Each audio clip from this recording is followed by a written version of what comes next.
Dalam upaya mendirikan Indonesia sebagai bangsa yang merdeka dan berdaulat, Presiden Soekarno mengadopsi gagasan Ernest Renan tentang nasionalisme yang merujuk pada kesepakatan politik untuk mencapai cita-cita masa depan bersama sebagai bangsa yang senasib dan sepenanggungan, serta kesediaan berkorban untuk menjaga semangat kebangsaan.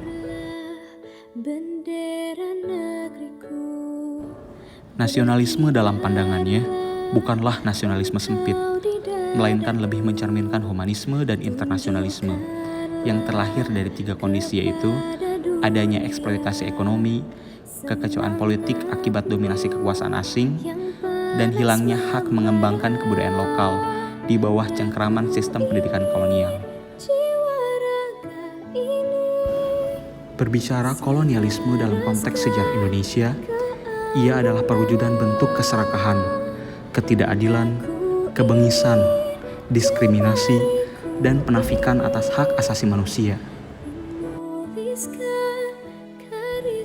Adapun, jika menengok ke belakang, bahwa bangunan nasionalisme yang pernah ditegakkan oleh para pahlawan adalah nasionalisme yang anti terhadap kolonialisme. Artinya, nasionalisme yang terbangun untuk mewujudkan bagaimana bangsa ini merdeka dan bebas dari belenggu kolonialisme. Jadi, telah terbukti bahwa nasionalisme Indonesia yang kemudian terwujud dalam Pancasila adalah alat yang ampuh untuk mengusir penjajah atau kolonialisme. Jika seluruh komponen bangsa Indonesia mengamalkan dengan benar nilai-nilai yang terkandung dalam Pancasila, dapat dikatakan bahwa tidak ada masalah yang tidak dapat diselesaikan terkait dengan kehidupan berbangsa dan bernegara. Demikian pula, apabila semua warga Indonesia dan khususnya para pemegang kebijakan yang diposisikan sebagai panutan bangsa ini menjalankan nilai-nilai yang terkandung dalam Pancasila, bisa jadi bangsa ini akan terhindar dari berbagai permasalahan, misalnya perpecahan atau disintegrasi, penjualan aset-aset negara, demokrasi klise, kemiskinan, korupsi, dan lain sebagainya.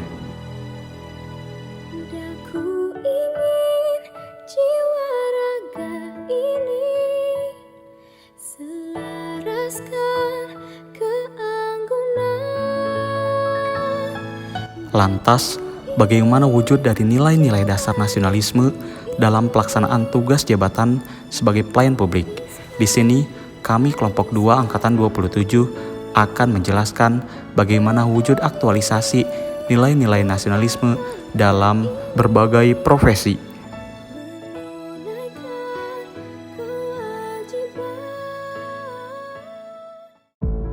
Pertama, melakukan ibadah secara tepat waktu.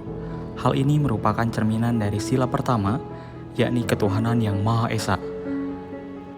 Dengan butir Pancasila yang berbunyi, bangsa Indonesia menyatakan kepercayaan dan ketakwaan terhadap Tuhan yang Maha Esa.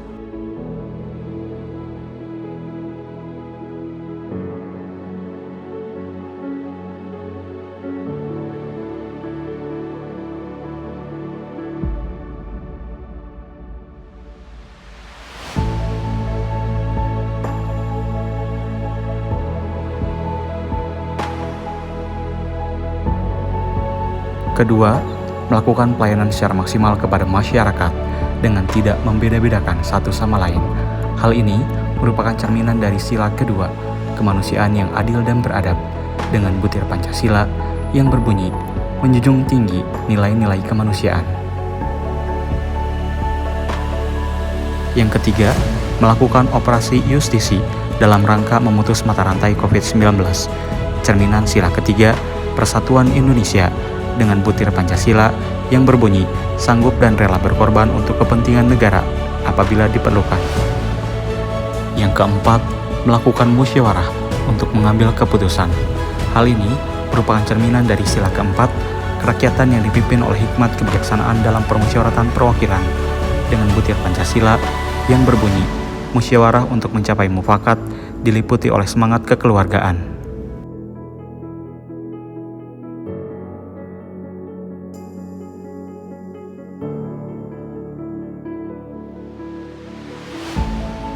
Yang kelima, disiplin dalam bekerja dan saling tolong-menolong dengan sesama. merupakan cerminan dari sila kelima, yakni keadilan sosial bagi seluruh rakyat Indonesia dengan butir Pancasila. Pertama, suka memberi pertolongan kepada orang lain agar dapat berdiri sendiri. Kemudian yang kedua, suka bekerja keras. Itulah wujud aktualisasi nilai-nilai nasionalisme yang kami implementasikan di instansi masing-masing. Terima kasih.